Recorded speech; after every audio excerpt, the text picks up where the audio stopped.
안녕하세요. 예, 안녕하세요. 저는 소소한 낭독자들 첫 모임인데요. 오늘 소소한 낭독자들은 지역의 작은 서점인 소소책방에서 녹화하고 있습니다. 인문학 이야기, 사는 이야기, 책 이야기 나누는 유튜브를 오늘부터 시작하도록 하겠습니다. 저는 이 모임에 함께하고 있는 회사원 인식이라고 합니다. 자, 돌아가면서 인사 좀 해주시죠. 네, 저는 저도 인식님과 함께 게스트들이랑 같이 얘기를 나눌 파도라고 합니다. 저도 진주에서 살고 있습니다. 네, 오늘 게스트 두 분 모셨는데요. 오늘 두 게스트 각자 소개 부탁드릴게요. 네, 저는 진주에 살고 있는 백수희 두부라고 합니다. 저는 진주에서 경제학을 공부하고 있는 대학원생인 병원이라고 합니다. 오늘 개와 인간과의 관계에 대해서 얘기하기 위해서 초대받았습니다. 예, 오늘 소소한 낭독자들 첫 모임의 첫 책은 최근에 중복도 지났죠. 그래서 개와 인간에 대한 이야기를 좀 나누려고 하는데요. 김혜란 작가의 단편 노찬성과 에반이라는 작품을 다들 읽고 오셨을 건데요. 그 책 이야기를 먼저 다루고 이야기 나누고 나서 나중에 또 우리 병원 씨랑 이야기 나누고 그다음에 두부 씨랑도 관련된 이야기를 나눌 순서가 있습니다. 먼저 간단하게 노찬성과 에반 줄거리를 우리 파도님께서 좀 이야기해 주시죠. 노찬성과 에반이라는 그 단편 소설은 그 바깥은 여름이라는 김애란 작가의 단편집에 실려 있는 작품 중에 하나고요. 노찬성이라는 그 처음에 시작할 때는 초등학교 아직 들어가지 않은 아이로 나오고 초등학생이 정도 되는 데까지 이제 이야기가 이어지는 것 같아요. 그리고 에바는 노찬성이 만나게 되는 어떤 강아지이고요. 그리고 노찬성은 할머니와 같이 살고 있다가 근데 그 할머니와 사는 시기를 조금 되게 무료하다고 생각을 하는 것 같아요. 그 상황에서 에반을 만나면서 어떤 삶의 좀 변화 같은 게 생기고 처음으로 어떤 생명체를 자신이 길러보고 그리고 같이 어떤 살아가고 뭐 책임을 진다 이런 말을 실감하기도 하고 이러면서 어떤 맞닥뜨리게 되는 그런 감정의 변화랑 이런 것들을 그리고 사회적인 그런 이슈 같은 것도 같이 다루고 있는 것 같아요. 생각보다 재밌었고 요즘 책을 영 동안 읽었는데 단편이라서 단편에 접근하기 쉬운 점도 있었고 그리고 요즘 제가 강아지를 한 마리 키우고 있어요. 검둥이라고. 그래서 말 치독시를 안 듣는 강아지를 키우고 있는데 그 강아지 생각도 나면서 책임감 동물을 키운다는 거 누구를 책임져야 된다는 책임 여기서도 책임이라는 단어가 나오는데요. 그런 책임감에 대한 생각도 들었었고 그렇습니다. 그래서 요즘 고민이 우리 강아지 책임감을 위해서 중성화 수술을 언제 시켜야 되나 이 고민하고 있는데 그런 생각도 들었었고요. 그 작품 중에 보면 아버지가 돌아가시고 강아지를 키우는 노찬성 이야기인데 그 용서라는 단어가 몇 번 나오잖아요. 할머니가 뭐 주여 나를 용서하셔서 해서 물어본 가정도 있고 맨 마지막에 그리고 좀 강아지가 자살했다고 해야 되나 하여튼 강아지가 죽고 나서도 노찬성이 또 용서라는 뭐 그런 이야기에서 여기서 말하는 용서가 과연 뭘까 진짜 잊어버리는 걸까 아니면 뭐 그에 대한 고민 생각이 좀 있었던 것 같아요. 강아지가 없는 삶에서도 아이가 느끼는 좀 무력감이나 이런 것들도 저한테 외로움이라든지 아니면 결핍감이라든지 가난에서 오는 그런 것들에 대해서도 조금 생각을 했던 것 같고 에반을 만나게 되는 게 노견인 상태에서 만나게 되잖아요. 보통 이제 나이 든 그 동물을 버리게 되는 일이 많아가지고 그렇게 만나게 된 것 같은데 그 나이 든 상태에서 에반을 만나서 그렇게 처음 만나서 그 마치 아기 강아지를 본 것처럼 정말 사랑스럽게 키우고 이렇게 하지만 그 시간이 정말 너무 짧았고 너무 이제 행복한 시간이 있었지만 그게 너무 짧았고 그리고 이게 뭔가 어린아이가 감당하기에 너무 큰 좀 힘든 일인 것 같아가지고 안락사라는 게 사실 개념도 잘 모르는 때인데 그것에 대해서 이제 자기가 번 돈을 막 물건도 사고 싶고 내 강아지도 아프지 않게 돌봐주고 싶고 근데 안락사라는 개념을 아직 받아들인지도 모르는 상태에서 이거 해야 할지 말아야 할지 이런 거를 고민하는 게 너무 무겁게 느껴졌거든요. 그래서 그런 것들이 조금 힘들게 다가왔던 것 같고 근데 그 중간중간에서 이제 그 노찬성 이 찬성이란 아이가 느끼는 그런 감정들이 그래도 너무 좀 강렬하게 다가왔던 것 같아요. 그래서 그 부분은 되게 좋으면서 그런 감정이 두 가지 동시에 들었던 것 같아요. 태어나서 제일 처음 겪게 되는 죽음 같은 경우가 가족인 경우도 많지만 같이 살던 동물인 경우도 되게 많잖아요. 근데 결말 부분이 되게 공감이 갔던 게 결국에 그 안락사 할 돈이 점점 줄어들고 휴대폰 결국 마지막으로 큰 한 방으로 휴대폰 케이스를 사서 이제 뭔가 메꾸기가 힘든 그런 순간이 와버리잖아요. 어느 순간 휴대폰이 더 소중한 것이 되고 근데 학교 앞에서 병아리 같은 그런 동물들을 되게 많이 팔잖아요. 제가 학교 다닐 때도 그랬고 그래서 제 친구들 그리고 저도 그 병아리들이 비싸지 않았던 것 같은데 500원밖에 안 했던 것 같은데 사서 처음에는 와 신기하다고 키우다가 나중에 이제 제가 딱 폴더폰에서 스마트폰으로 바뀌는 그 순간이었는데 어느 순간 관심이 뚝 끊어지고 막 잘 챙기지도 않다가 그러니까 제가 병아리를 키웠을 때는 그랬었거든요. 처음에는 와 신기하다 하다가 나중에 결국 부모님이 다 키워주시고 그냥 저는 신기함만 느끼고 결국에 밥이랑 치우는 거는 부모님이 다 하시고 그리고 딱 죽을 때도 그랬던 것 같아요. 죽을 때도 되게 귀찮고 왜 나한테 그거를 물어보는지 왜 보고 있으라고 하는지도 모르겠고 난 졸린데? 이런 짜증이 막 났었는데 근데 그 다음날 아침에 진짜 많이 울었던 것 같아요. 그냥 그제서야 실감이 나는 거죠. 죽는다는 것에 대해서 그런 생각이 참 많이 났고 그리고 저 그게 되게 마음에 들었어요.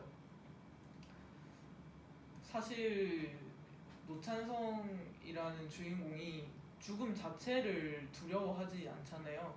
그냥 뭔가 전 그 후에 후회하는 이유도 죽어서 후회한다기보다는 그 죽기까지의 개의 존엄을 못 지켜줘서 그래서 우나? 이렇게 생각했거든요.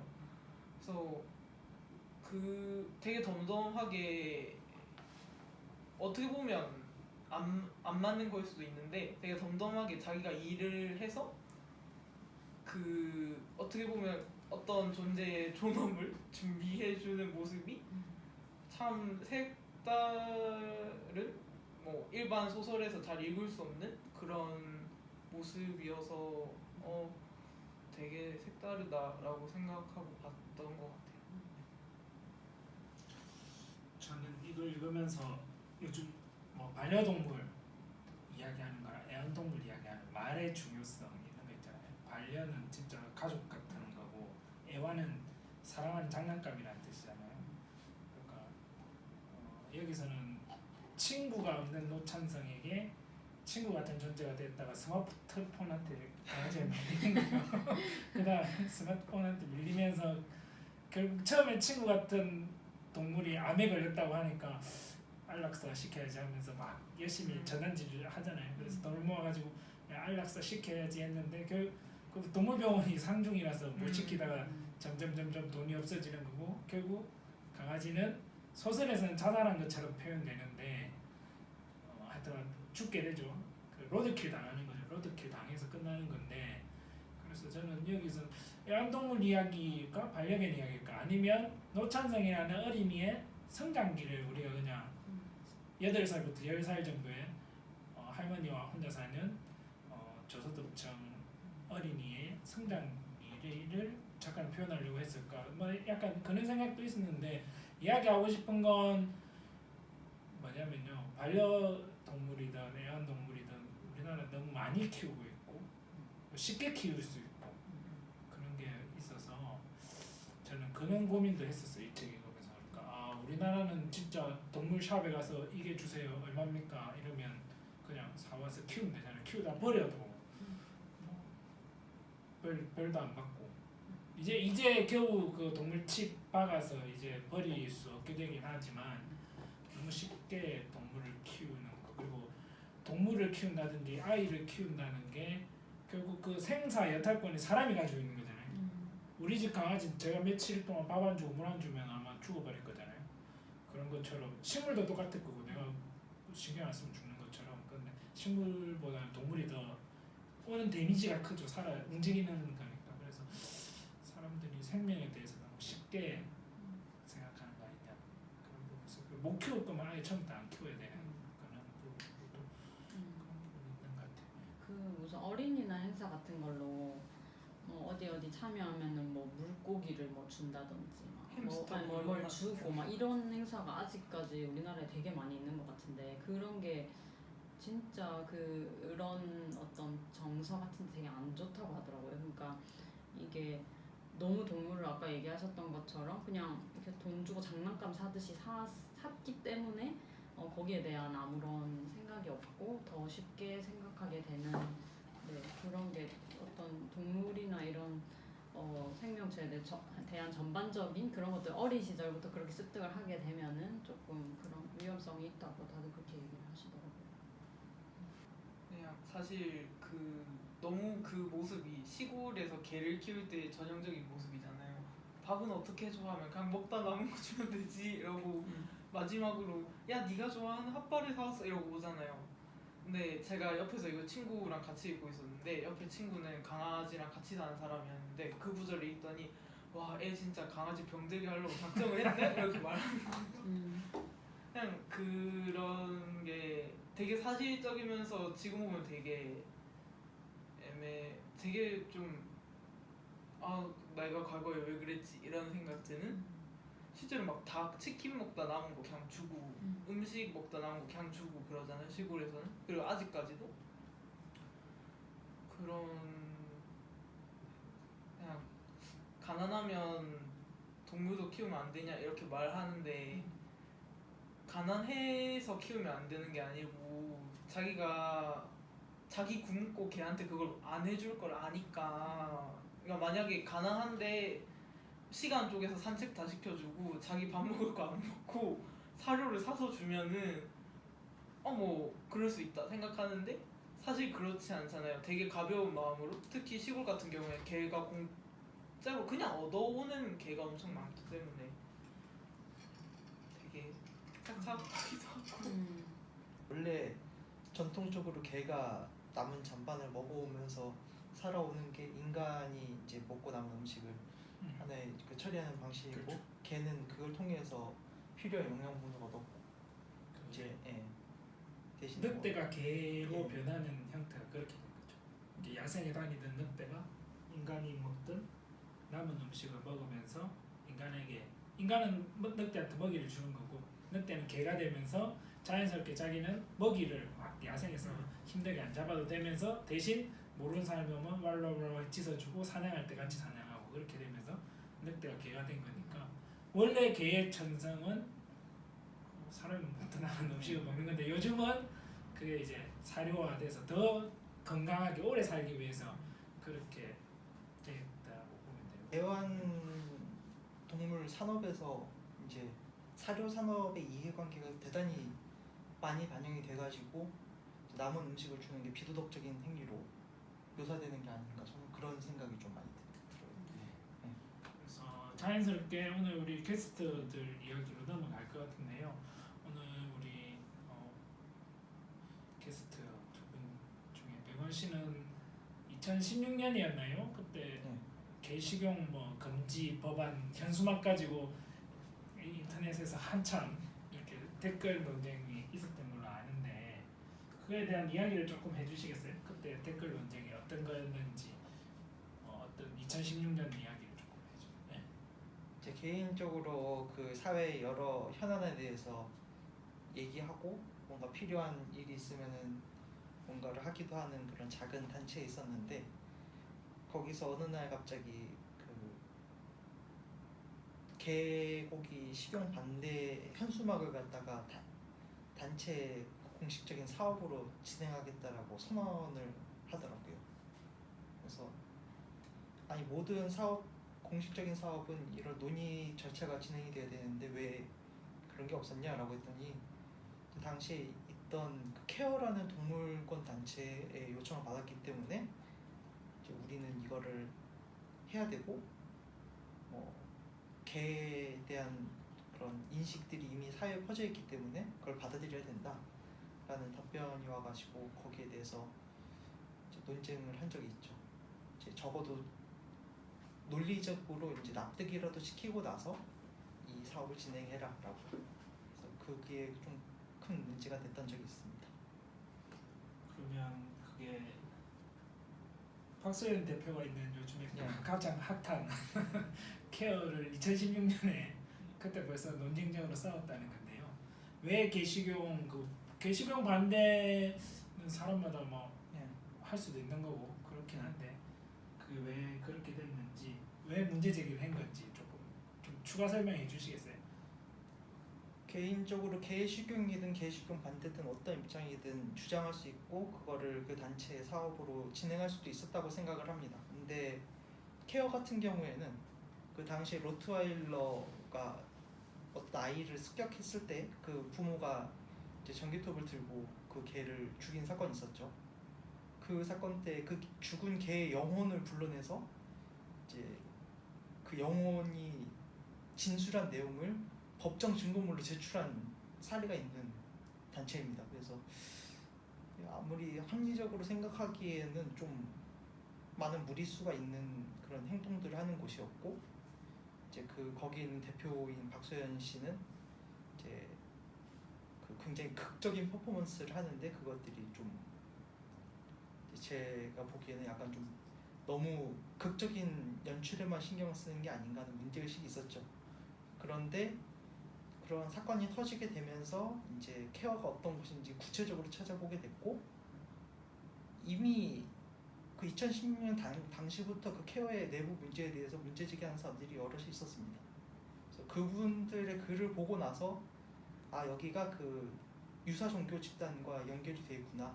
그 유사 종교 집단은 이제 채식을 통해서 지구 멸망을 막아야 된다라는 종말론적 그 신앙을 가지고 있는 신앙에 가까운 그런 신념을 가지고서 그 종교 지도자를 중심으로 모인 그런 단체거든요. 그래서 그 박소연 씨가 그 단체의 간부 역할을 맡고 있는 것도 사실이었고 이제 그 케어의 활동가들이 이제 본인들이 그 종교 직함을 숨기지 않고 활동하는 것들이 이제 그 단체 저희 단체와 이제 연관이 있을 때 잘못하면 우리 단체가 그 종교와 연관이 있는 것처럼 보일 것이다라는 그 우려를 가지고 있었죠. 그래서 비판을 하게 됐던 거예요. 그리고 올 초에 그 케어에서 뭐죠?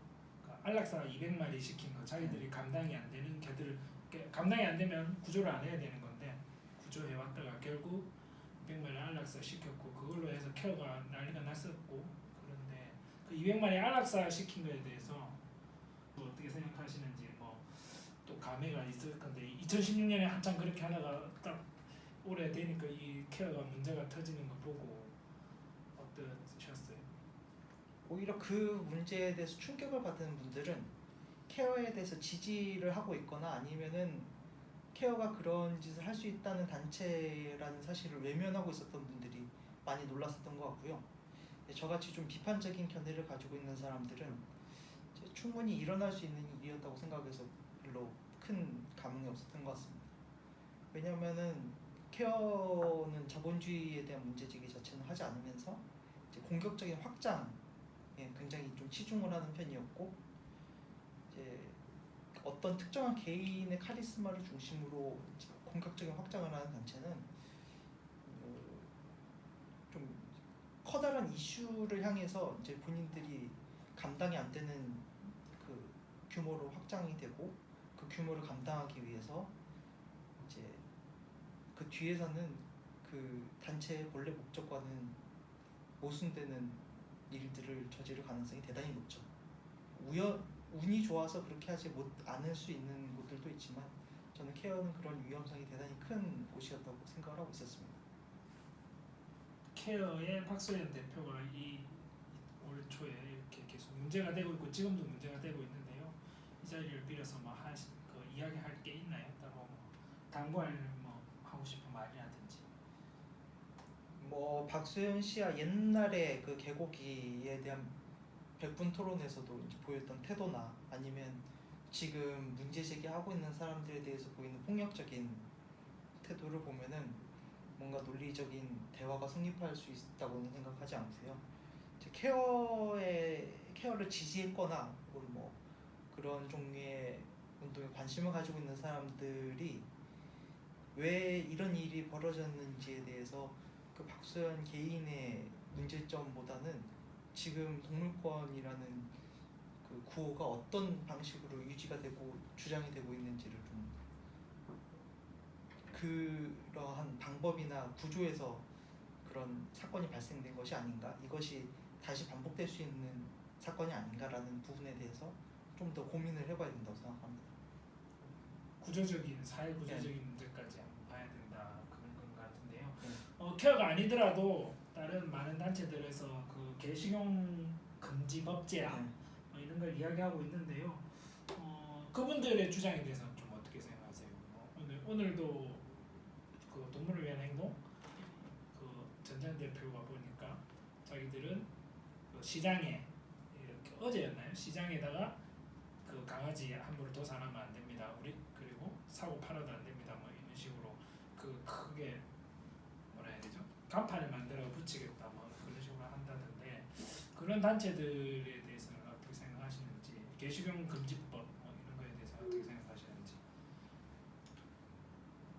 그런 주장을 할 수 있다고 생각을 합니다. 근데 그러면 왜 하필이면 개에 대한 식용 금지인지를 명확하게 설명을 할 수 있어야 되는데 이제 그 경우에는 왜 하필이면 개에 대해서는 권리를 주장을 하면서 다른 동물에 대해서는 권리를 주장하지 않는 것인지 굉장히 좀 불분명한 이야기를 하고 있죠. 이제 여기에 대해서는 개가 인간과 가장 가까운 동물이기 때문에 그렇다라는 류의 반론들이 퍼져 있긴 하지만 사실 그거는 아무런 설득력을 가지고 못합니다. 그거는 굉장히 주관적이기 때문에 사람에 따라서는 개보다는 고양이에 더 관심을 가질 수도 있고 아니면 개보다는 쥐에 더 관심을 가질 수도 있고 아니면 하다못해 바퀴벌레에 대한 애정이 있는 사람이라면은 그런 주장을 할 수도 있는 거죠.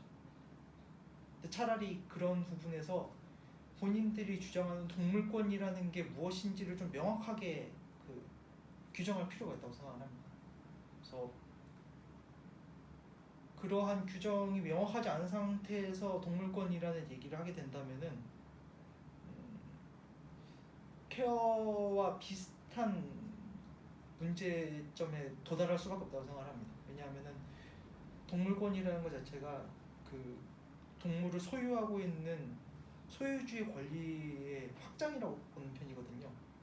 그래서 아무리 그거를 생명체라거나 아니면 반려라는 형태로 표현을 하더라도 어디까지나 인간에게 종속되어 있는 동물이라는 전제가 들어있기 때문에 그 부분을 명확히 하지 않으면은 그런 부분들이 해결이 안 된다고 생각합니다. 최근에 그 동물권을 주장하시는 분들이 정육 코너나 아니면 그 무한리필 고깃집에서 1인 시위하고 구호를 외치는 이런 게 화제가 되고 논란이 되기도 했었는데요. 이거에 대해서 좀 생각 어떠신지도 궁금합니다. 할 수 있죠. 재미있게 봤습니다. 근데 노이즈 마케팅이라는 측면에서 논란을 일으키는 데는 성공적이었다고 생각을 합니다. 그러면은 논란을 일으켰으니까 이제는 그 논란의 한가운데에서 자신들의 입장을 관철시킬 만한 정리된 논리를 펼쳐야 되는데 그런 부분들이 이제 후속 조치가 없었죠. 그래서 누구를 타겟으로 하는지 무엇을 목적으로 하는지가 명확했어야 되는데 그것들이 명확하지 않았다고 봅니다. 그 자리에 의해서 고기를 먹거나 파는 사람들에게 죄책감을 주는 게 목적이었다면은 그것도 달성하지 못했고 그것을 보고 있는 사람들로 하여금 자신들의 주장을 더 자세히 귀 기울이게끔 하는 것이었다면은 그것도 그 성공적이지 못했다고 생각을 합니다. 그래서 논란과 주목을 이끌어내는 데는 성공을 했다는 점에서는 크게 평가할 만하지만 그런 생각이 듭니다. 내부에서는 어떻게 평가하고 있을지 궁금하긴 합니다. 저는 네. 최근에 동물권 문제라든지 금방 말했던 논란됐던 문제들을 보면서 영화 옥자가 생각났거든요. 영화 옥자에서는 결국 그거는 이제 사람의 육식을 위해서 공장화된 그리고 유전 변이시킨 엄청난 돼지의 이야기잖아요. 그래서 그 영화에서 보면 옥자가 엄청 많은 장면이 막 나오고 결론은 옥자하고 그 한 마리 탈출했던 돼지를 데리고 와서 행복하게 잘 삽니다로 끝나는데 이게 지금 공장식 축산이라든지 그리고 우리가 너무 무분별하게 육식을 남발하는 뭐 이런 부분이 그런 부분에 대한 고민은 있어요. 그러니까 안 먹어도 될 고기 너무 많이 먹는 건 아닌가 이런 부분에 대한 고민이 있는데 사회적 공론화 시키고 제도화해서 뭐죠 공장식 축산이라는 이런 게 아니라 진짜 말했듯이 그런 식으로 바뀌는 부분 개도 똑같이 지금 우리나라에서는 개를 먹는 게 불법이고 잡는 것도 불법이잖아요. 다 어떻게 가축에 안 들어가 있기 때문에 가축이면 어떻게 죽여라, 어떻게 키워라 이게 법에 정해져 있기 때문에 그렇게 되는데 개는 그 부분이 없기 때문에 지금 이런 논란이 생기는 건데 아예 금지를 하든 아니면 양성화를 하든 두 가지가 둘 다 안 되니까 어정쩡하게 지금 가고 있는 것 같은데 이런 거에 대해서는 좀 더 고민이 필요한 것 같고요. 요즘 강화 개를 어떻게 죽이냐면 그냥 전기로 네. 해서 죽이는 동물보호법에 보면 그게 안 돼 있거든. 그렇게 죽이면 안 된다고 돼 있기 때문에 그거 자체는 불법인 건 맞는데요. 강아지를 먹는 거에 대한 부분은 개를 먹는 거에 대해서는 아직 법 조항이 없기 때문에 가축이 아니기 때문에 그건 비합법이 되는 문제가 있습니다. 옥자는 굉장히 좀 계몽적인 부분이 큰데 저는 오히려 피장의 교실이라는 그 유명한 돼지 키워가지고 네. 이제 초등학생들이 그 돼지를 먹을지 말지에 대해서 고민하는 네, 논쟁하는 그 영화가 좀 더 동물권 네. 관련되는 고민해볼 부분이 많다고 생각합니다. 육식을 좋아하는 저 입장에서도 굉장히 좀 그렇죠. 신선하고 잘 와닿는 그러니까 방법이었죠. 그 보통 아까 우리 앞에 책 이야기할 때도 최초의 죽음을 접하는 게 가족일 수도 있고 자기가 키우던 동물. 시골에서는 그 애완동물이 아니라 가축이죠. 뭐 내가 열심히 풀 주고 키웠던 닭, 모이 주고 키웠던 닭을 어느 날 맛있게 뜯어 먹어야 되는 이런 게 있는데 그런 부분에 대해서 자연스럽게 받아들이는 문화와 아닌 문화는 조금 더 생각해야 될 것 같아요. 마지막으로 그거 질문드리면 네. 우리 2019년 현재 우리 사회에서 동물과 사람 관계 설정은 좀 어떻게 했으면 좋을지 이런 부분 좀 마지막으로 좀 정리 좀 해주시죠. 저는 동물권이라는 개념은 대단히 모호하고 주관적이기 때문에 이제 좀 구체적으로 명료하게 그 생태적 순환골이라는 표현을 제 선배가 좋아하는 표현인데 그거를 좀 주장할 필요가 있다고 생각을 합니다. 이제 그 동물은 나한테서 뭐를 원하고 나는 그 동물에게 뭐를 원하고 이제 그것들이 그 관계가 긍정적으로 지속되기 위해서는 어떤 노력이 필요하다라는 고민이 우선되지 않으면은 그거는 자기가 소유하고 있는 동물에 대해서 이제 자기의 권리의 무한정 확장으로 나가버리는 일이 발생할 수가 있죠. 그 보면은 동물권을 얘기하시는 분들이 동물권을 옹호하는 논리는 이제 주로 피터 싱어라는 그 공리주의자 철학자가 이제 얘기하는 고통의 총합을 줄이는 것이 중요하다라는 것에 근거를 두고 있는 사람들이 많이 있었어요. 그러니까 다는 그렇지 않겠지만, 근데 그 사람은 장애인이 살면서 고통을 겪을 수 있으니까 그 장애인을 미리 죽이는 게 세상에는 더 이롭다라는 주장까지 해가지고 굉장히 좀 많은 비판을 받았었죠. 이게 다른 논리가 아니라 모든 동물과 인간은 동등하다. 근데 나랑 가까운 동물이 존재한다. 그리고 나랑 가까운 동물은 조금 더 특별한 대우를 받을 필요가 있다. 이 논리를 약간 비틀어서 생각하면은 인간과 동물은 동등한데 내가 가깝게 느끼는 동물보다 더 멀게 느껴지는 인간이 있다. 그러면은 이 인간은 내가 가깝게 느끼는 동물보다도 더 못한 대우를 받을 필요가 있다. 라는 논리로 빠질 수도 있는 거거든요. 이게 약간 비약으로 느껴질지 모르겠지만 그 아돌프 히틀러가 굉장한 동물 애호가였던 것이 저는 우연은 아니라고 생각을 합니다. 그래서 사실은 그냥 주관적인 동물권이라는 부분으로 가면은 그렇게도 갈 수 있고 뭐 물론 긍정적으로 갈 수 있는 여지도 있겠죠. 근데 지금과 같은 형태의 동물권 주장이 부정적으로 갈 수 있는 위험을 줄이고 있느냐 하면은 그건 아니라고 생각을 합니다. 그래서 저 같은 경우에는 애완동물을 키우는 거에는 반대를 하는 편이고 이제 개와 고양이 이런 걸 좋아하진 않습니다. 근데 제가 자취를 하면서 그 제가 살고 있는 단독주택에서 쥐를 마주치게 된 적이 있는데요. 쥐는 저는 끔찍히 싫어하기 때문에 이제 그 근처에 있는 동네 길고양이들을 불러오기 위해서 한 며칠에 한 번씩 멸치를 삶아가지고 염분을 빼가지고 이제 고양이들이 먹을 수 있도록 이제 해가지고 고양이들한테 주고 그랬습니다. 그래서 고양이가 오니까 쥐가 사라졌죠. 그래서 굉장히 그 고양이한테 고마워했고 저는 동물을 별로 좋아하진 않지만 그 고양이랑은 약간 좀 나름의 교감을 했다고 생각을 해요. 그 고양이가 죽을 때가 돼가지고 저희 집 안에서 죽어가지고 참 그 곤란한 일들을 겪긴 했지만 그만큼 뭐 저를 편하게 생각했다라는 거니까 저는 이제 좀 나름의 보람, 약간 그런 뿌듯함 같은 것도 있었고 명복 같은 거를 빌어주기도 했죠. 그런 걸 믿진 않지만 근데 그런 겁니다. 제가 동물을 어떤 필요에 의해서 그 동물을 불러들이고 그 동물은 나에게서 그 부족한 칼슘이나 이런 부분들을 채우고 이제 그 관계를 갖다가 맺어주는 데에는 그 쥐의 창궐이라는 좀 이제 환경이 존재하는 거죠. 그런 인간의 어떤 고민을 해결하기 위해서 동물을 이용을 한 겁니다.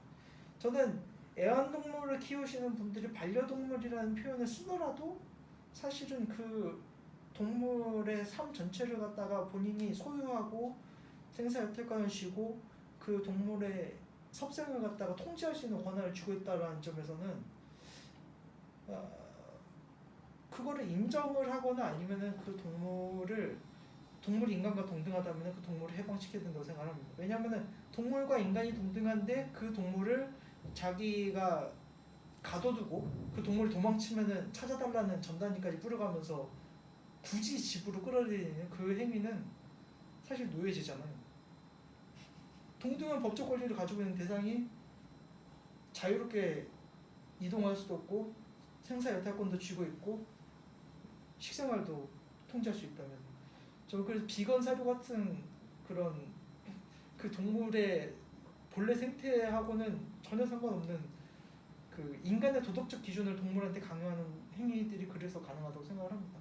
뭐 개가 인간의 감정과 비슷한 형태의 감정을 느낄 거다라고 믿는 거 인간적으로는 가능한 얘기인데 개가 인간과 똑같은 사회적인 관습을 가지고 있을 거라고 믿는 것 자체가 사실은 문제라고 생각을 합니다.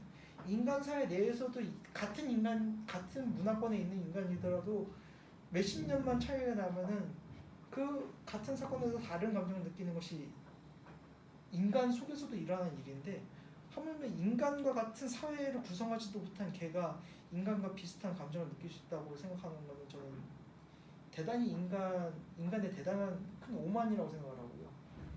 개가 필요로 하는 게 무엇인지를 갖다가 진정으로 고민하지 않으면은 자기가 필요로 하는 거를 개한테 투영을 시키고 그 개한테는 그것이 대단한 폭력으로 다가갈 수 있는 거죠.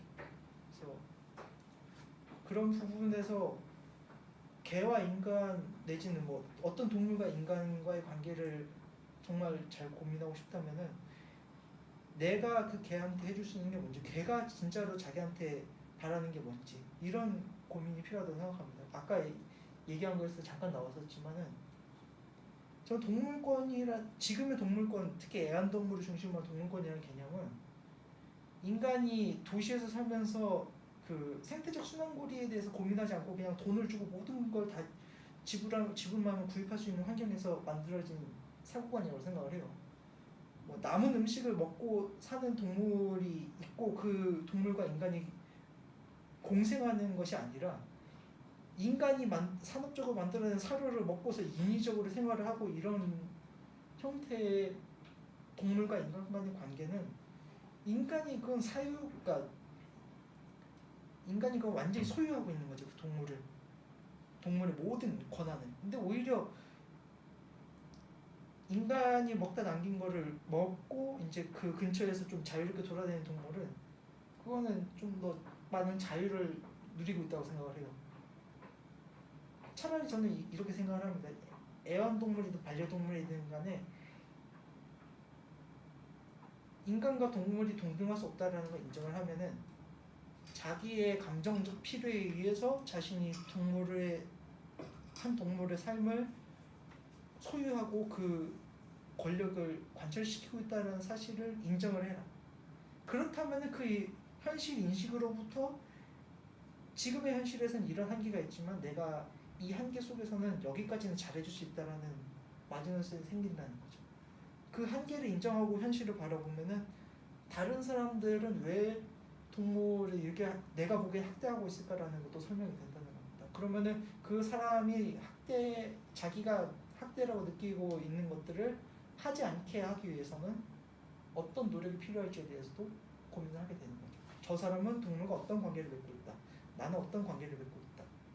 이거를 도덕적으로 이제 틀을 씌우는 게 아니라 서로가 어떤 필요성에 의해서 움직이고 있는지 이거를 파악하는 것이 동물과 인간 간의 관계의 첫걸음이라고 생각을 합니다. 특히 도시라는 형태로 지금 자연과 괴리시키려고 하는 형태에서는 그 도시 안에서도 그 쥐를 통해서 토대로 한 고양이와 저의 관계는 만들어졌듯이 그런 관계는 존재합니다만 그렇습니다. 2019년 뭐 케어로 시작된 동물권 논란이라든지 다양한 이야기들, 최근에 또 뭐 복날 관련돼서 이야기 이슈들도 있는데요. 우리랑 함께 사는 동물들, 뭐 도시 생태계일 수도 있고 애완동물일 수도 있고 서로 행복한 세상이 왔으면 좋겠고요. 오늘 게스트 분들과의 이야기는 이상으로 하고요.